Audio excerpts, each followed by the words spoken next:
दीड दिवसाचा हा नागपंचमी गणपती उत्सव आजपासून 250 वर्षाची परंपरा तत्कालीन गुरुवर्य म्हणजे इंग्रज काळामध्ये आधी जे गुरुकुल व्हायचे त्या गुरुकुल पासून ही परंपरा गाववासियांनी सुरू केली आणि आम्ही समस्त भामुरीवासी तथा भामुरीच्या आजूबाजूतील पंचक्रोशीतील म्हणा किंवा भातकुली तालुक्यातील समस्त भाविक भक्तगण आज आम्ही ही परंपरा कायम ठेवत आहोत आणि आज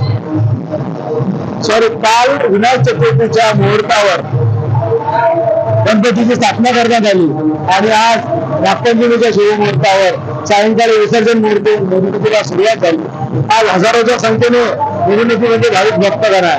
हा सांगायचं झाल्यास परंपरा कशाला म्हणतात, आम्ही भिंतीच्या ज्या दिंड्या तत्कालीन होत्या त्या आस्पर वापरतो।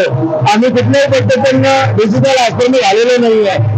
आम्ही आजही ढोलाच्या दिंड्या वारकरी संप्रदायाच्या दिंड्या त्या दिंडीच्या माध्यमातून आम्ही मिरवणूक साजरी करतो आणि समस्त गावकरी मंडळांचा सहकार्य आम्हाला लागतं म्हणून आम्ही हा गणपती उत्सव पारंपरिक पद्धतीने एवढ्या वर्षापासून चांगल्या पद्धतीने साजरा करू शकत आहोत। तरुण पिढींना मला सांगायचं आहे की नुसतं डीजेच्या तालावर जेव्हा आपण नाचतो ना तर डीजेच्या तालावरच्या नाचाच्या व्यतिरिक्त जेव्हा वारकरी संप्रदायाच्या हरिनामाच्या गजरात जेव्हा तो डान्स होतो ना तो डान्स अक्षरशः अंगावर शहारे आणणारा असतो। डीजेवर तर प्रत्येक जण नाचू शकतो पण वारकरी संप्रदायाच्या हरिनामाच्या उपस्थिती जो आपला जो संचारतो ना तो अविस्मरणीय अक्षरशः पांडुरंगाची शाश्वती आपल्याला होते का नाही, आपण पांडुरंगाच्या सानिध्यात आहोत।